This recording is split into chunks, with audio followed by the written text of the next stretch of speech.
Bagong loan application guys ang nakita ko sa Facebook at alam nyo ba, approve yung aking loan application. So, hindi kayo maniniwala guys. Agad-agad ko pong na-receive sa GCash ko yung na-loan ko dito sa bagong loan application na nakita ko sa Facebook. Na alam nyo ba, ang sinasabi dito guys, 99% po yung approval at kapag ikaw ay umutang 20,000 po ang pwede mong ma-loan, within just 1 hour lang pwede mo nang ma-receive. At ito pa, no documents needed, no waiting. Syempre, itry muna natin para malaman natin kung totoo itong mga sinasabi niya sa social media. Syempre guys, chinek ko muna ito para malaman ko kung legit ba itong application na to at kung maganda siyang utangan ngayong 2025. So ngayon guys, naglipa na dyan yung mga loan application na pang 7 days lang, na panay-palit lang ng pangalan pero old pala na loan application. So ngayon guys, check natin itong si Cash Calza para at least aware na rin kayo sa application na ito once na nakita nyo ito sa newsfeed nyo sa Facebook or kahit saan pa man guys. Bago natin puntahan guys, syempre tuloy-tuloy pa rin po yung ating pamimigay ng ating pa-weekly GCash giveaway. And nakapost po sa aking community tab yung aking 5 lucky winners nung Monday dahil wala akong post nung Monday. So ngayon guys, kung hindi ka pa dyan nakasubscribe, i-click mo na po yung subscribe button, turn on the notification bell, at syempre, i-like at mag-comment ka na rin po dyan sa ating video para at least next Monday, ikaw na yung susunod na mapili, no? And every last Monday of the month, tuloy-tuloy pa rin po yun. May isa po akong pipilian na mananalo sa aking pa-cellphone giveaway. So much for that guys. Alamin na natin kung anong meron dito kay Cash Calza na nagpapautang daw ng 20,000 pesos within just 1 hour lang is receive mo na. If you're interested, keep watching.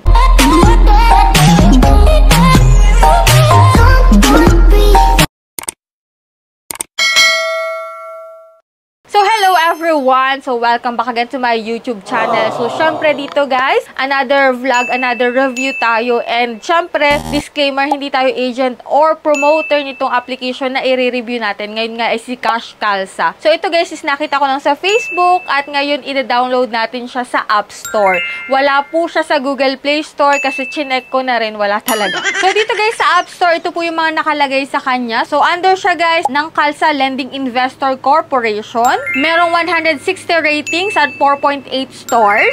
And dito guys, nakalagay sa kanya, amount up to 30,000 pesos po ang pwede mong ma-loan dito guys. Pero yung nakalagay sa Facebook, 20,000 lang po in just 1 hour. So, siguro, naiba na dito guys. At sabi pa dito guys, multiple credits available. Simple application, security and privacy, rapidly rising loan amounts, pwedeng mapataas agad yung loan amount mo if ever na nakapag-reloan ka daw dito kay Cash Calza. So, check natin guys. So, ito po yung mga step-by-step process if ever man na natapos mo tong video at nagustuhan mong umutang dito kay Cash Calza. Pero bago yun guys, tapusin mo muna to guys. So, dito guys, sign in to start. Siyempre, maglalagay ka dito ng mobile number mo. Active dapat kasi magsasend po doon ng OTP code. And then, click mo yung sign in. And after nun, ito yung makikita mo dito guys. Click lang natin itong apply now. At syempre, mag-fill up ka dito ng personal information mo. Work information, emergency contact, which is 3 lang naman na number yung hihingi nila. Pero, kailangan mong mai-access lahat ng contact list mo para makapagpatuloy ka guys. Click natin yung continue and dito guys, credit standing. If ever na may loan ka na before,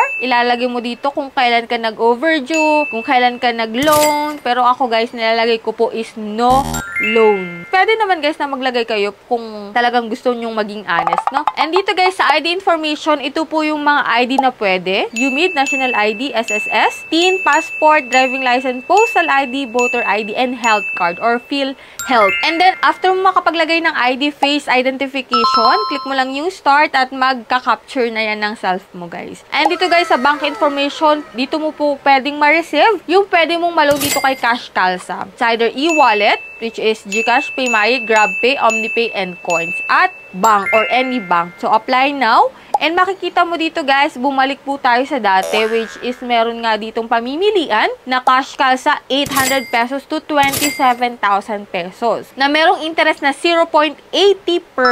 And then may Cash Wave, Peso King, 1 peso at kung ano-ano pa guys. So dito tayo kay Cash Calza kasi yun yung application na in-applyan natin. Click natin yung apply now at makikita mo dito guys, ang loan tenure niya daw is 120 days. Ibig sabihin, 1 month up to 4 months to pay daw itong si Cash Calza. And then, ang loan amount po daw, if ever na first timer ka kasi first time kong i-download to, 10,000 po yung offer niya sa akin. Pero, ang amount to receive ko na lang po dun sa 10,000 daw is 9,992 pesos kasi may service fee na ibabawas na 8 pesos. Pero kung makikita mo dito guys, yung interest niya is 320 pesos. Tapos, ang date of application ko is May 21, 2025. Magbabayad daw po ako is September 18, 2025. At kung makikita mo dito guys, sa repayment plan, ito po yung mga babayaran mo. Which is nahati siya sa 3,655.33 pesos yung 10,000 pesos. So, dito guys, hindi natin sure kung ganito ba talaga ang pwede nating ma-receive. Kasi ilang beses na po ako nakapag-apply sa mga gatong loan application na 10,000 yung pinapa-approve pero hindi naman talaga. Tapos, nag-auto-reject. Kinili ko guys yung no more. Kasi dito guys, kay Cash Calza, nilimit ko lang po yung pwede niyang makontak which is 4 lamang. So, dito guys, ganito yung nangyari. Cash Calza needs to access your contacts to perform fraud detection. Ibig sabihin, gusto niyang ma-access lahat ng contact list ko. So, click natin yung confirm para makita natin. So, naka-limited access lang po siya sa 4 contacts na sinelect ko. Which is, kailangan ko siyang ilagay sa full access para mag-continue yung aking application. O, diba? Yung mga ganyang entrada talaga eh. Ingat kayo sa mga ganitong loan application kasi maaaring tawagan yan isa-isa yung mga contact number na yan. So, ginawa ko, allow full access. Wala naman ako magagawa kasi nag-a-apply ako dito kay Cash Calza. So, nakalagay dito unfinished application kasi nga naka-limited access lang sa contact. So, inallow ko full access at, ayan, nakalagay, successful. Hindi pala siya magsasuccess kapag hindi mo inallow lahat. So, your application is under review. Once approved, the money will be credited to your bank account. So, wait natin guys, under review ang aking application. Pero, kung babalikan natin tong si Cash Calza, at yes, approved na naman tayo guys dito sa bagong loan application na nakita ko sa Facebook. Yes po, approved po ako kaagad-agad. At kung makikita mo dito guys, repayment na siya. At ito guys ha, 3,000 pesos po yung na-approve sa akin. Pero wag kayong magugulat kung magkano na lang yung na-receive ko. Sa 3,000 pesos guys, 1,950 na lang po yung na-receive ko. Naka-indicate naman dito guys kung magkano yung marireceive mo. Pero, yun ay once na na-approve ka na. Kasi diba kanina nakita mo na 10,000 yung pre-approval loan amount, 9,992 pesos yung pwede mong ma-receive, may 8 pesos lamang na binawas na service fee, tapos sinubmit mo na. Pero nung na-approve ka guys, ito na yung makikita, 3,000, tapos 1,950 na yung marireceive mo. Talagang wala ka nang magagawa kasi na-submit na, na-approve na, pumasok na sa GCash account mo. Kaya ito yung mahirap sa mga ganong loan application na hindi mo alam kung totoo pala na 10,000 yung marireceive mo. Ito nga, 3,000 lang po yung na-receive ko, which is yung interest nga ay 14 pesos. Service fee is 1,050 pesos. Ayan. May 21 po ako nag-apply. Sabi niya, loan tenure niya is 120 days, 4 months to pay. Pero, after 7 days po ako magbabayad. May 27 po ako magbabayad. Actually, pumapatak na 6 days lang eh. Kasi 21 ngayon, 22, 23, 24, 25, 26, 27. 6 days lang pumapatak halos. Magbabayad na po ako ng 3,000 pesos dito kay Cash Calza. O, diba? Ito talaga dapat yung mga inaalam natin na loan application. Huwag tayo basta-basta mag-a-apply kasi hindi natin alam once na may pumasok dyan, wala na tayong magagawa. Babayaran na natin yan, guys. So, yan yung meron dito kay Cash Calza. Kita nyo naman. Approve po yung aking loan application. At magbabayad ako after 60 days. Nakakaloka.